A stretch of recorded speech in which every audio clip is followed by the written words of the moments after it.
British cricket is in crisis. That's after a disgraceful ruling by Yorkshire County Cricket Club that racial epithets were just banter, and the powerful testimony of Azeem Rafiq, who has been speaking publicly about the racism he was subjected to at the club. This was Rafiq giving evidence earlier in the week to the Culture, Media and Sport Committee.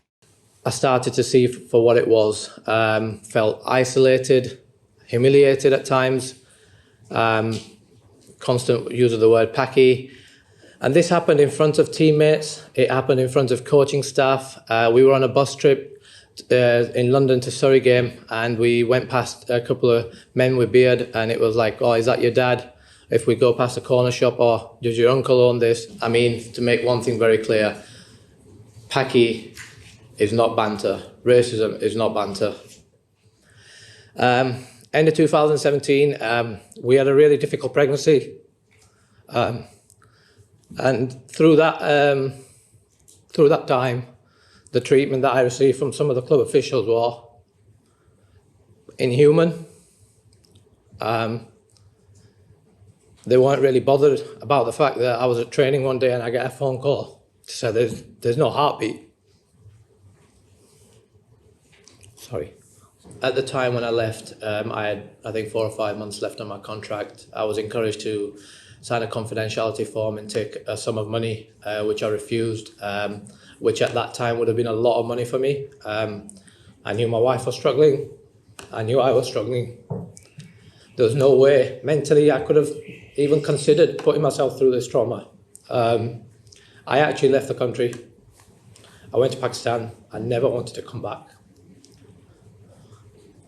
I know that the pain that I went through for them few months, no one can ever put me through that pain again.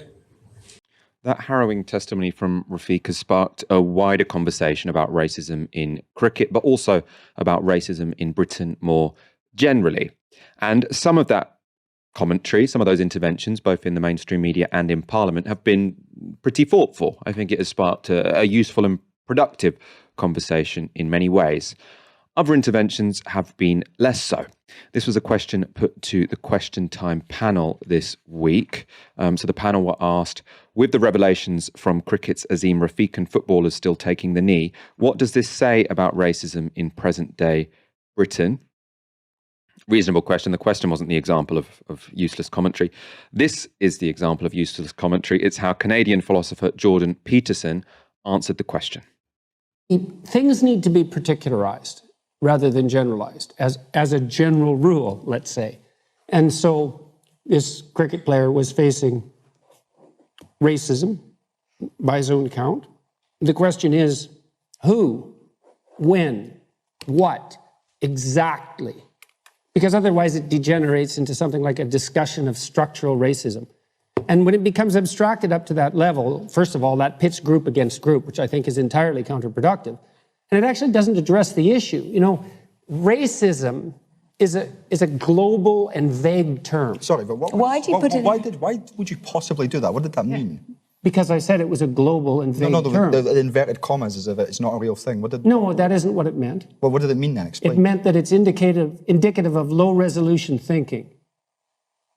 And what I mean by that is we use all these terms frequently in discussions like this that are containers of undifferentiated content. He was repeatedly called abusive terms directly linked to his ethnicity. By who? By not just one, but repeated members of the Yorkshire Cricket Club. He's had people contact him. If it walks like a duck, Jordan, talks like a duck, I'm not it's a duck. It's racism. I'm not denying his experience. Right. What I asked was exactly who and when, and you just answered that question. So I would say those specific people should be held specifically to account for their actions before any movement up the abstraction hierarchy to a discussion of something like structural racism, which I don't think is helpful. Well, he has talked about institutional racism in cricket. He says that's what he's experienced as a term, institutional racism. Right, I know. And like I said, I believe that abstracting up the problem to that level of analysis does no good because it pits groups against groups. I think it exacerbates the problem.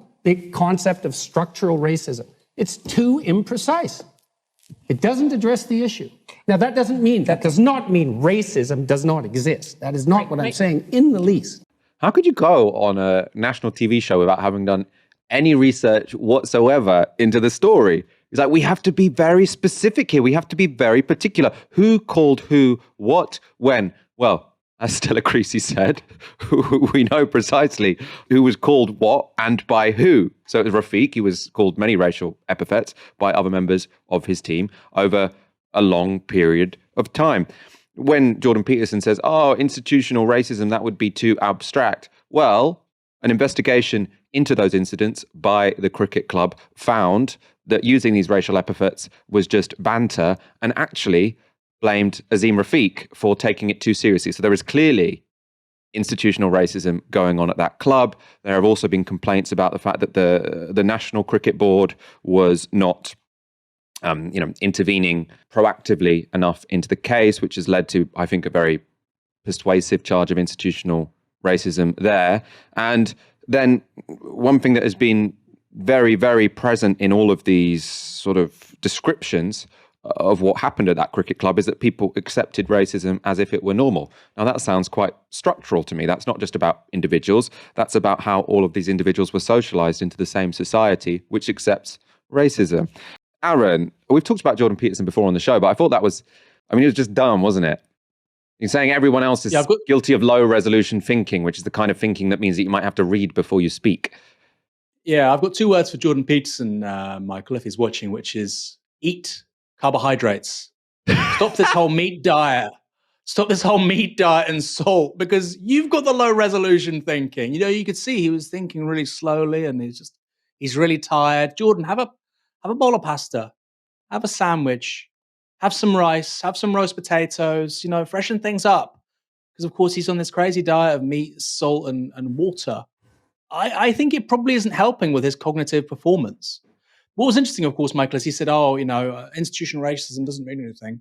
If you actually wind that clip back, he says that racism is a global issue. So he contradicts himself quite immediately. And I think he's kind of dining out, Michael, on his reputation. He had one stellar interview with Kathy Newman on Channel 4, where he was like an alt-right version of Bradley Cooper on Limitless, the film. He was just like, Neo in the Matrix. Boom, boom, boom, boom. It's like it's not the same guy, which why, I return to my initial point, which is maybe try eating some carbohydrates. It's probably been several years. It's probably affecting your sleep. It is a whole macronutrient. There's 3: fats, proteins, carbohydrates. You can't eliminate it forever, Jordan. Please do yourself a favor. And until you do, I don't think you should come back on British television, because you make no sense. You make zero sense. Very embarrassing, not just for him, Michael, but also for his publisher. Because he did look like an intellectual charlatan there. Really. What the hell is he doing on television? You see people on Twitter going, who is this Canadian guy? He's making no sense. A year ago, 2 years ago, 2 years ago, he was this enormous Anglosphere intellectual heavyweight. And it does feel that how he's talking and so on, it's a different guy. So, eat a sandwich. Let's see how it goes. Eat some carbs. I want to show one tweet that I think also, because in that case, it seems sort of like, he was put on the spot. He just hadn't done the preparation before the show. Also, obviously, an incredibly obnoxious person. He tweeted something earlier in the week, which, obviously he wasn't put on the spot there, which I think just shows how both shallow and reactionary his philosophy is. So he tweets, "There is simply no such thing as social justice. Whatever those who rely on this cliched phrase are aiming at has nothing whatsoever to do with justice. Justice is mated out at the level of the suffering individual." But who is it mated out by? It doesn't make any sense. What about unjust laws? How does that fit into that framework? What about an unjust distribution of resources? How would you possibly describe that without mentioning society or the state or the economy? It's sort of bad undergrad tweeting, isn't it? And this is a guy who sees himself as an intellectual titan. That was his shtick, Michael, and it's very sellable, right?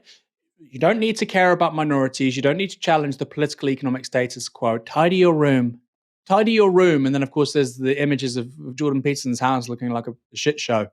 So, yeah, the right has had some really impressive, especially the English-speaking right over the last 100, 150 years, has had some really impressive right-wing intellectuals.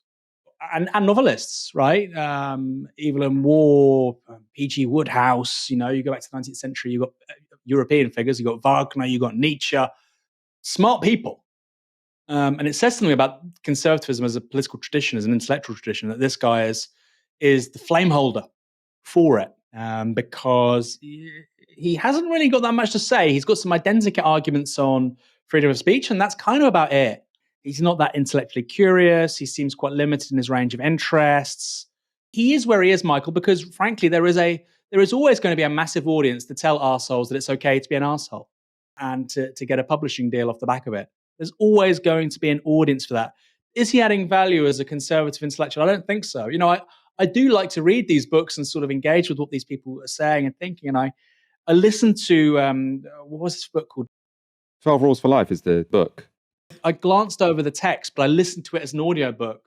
It's terrible. And also it's really long. It's like 500 pages. Read Dostoevsky. If you're going to invest that much in a book, Christ. It's not like it's 150 pages. Then I get it. Disposable trash ideology. This is actually an investment of your time. And he's not really saying very much. We don't need to go into Jordan Peterson. I think one of the reasons why he was so big as well, Michael, is because people are looking for answers. In a way, that's a really positive thing. People are looking for big ideas. I just think he has particularly bad, big ideas.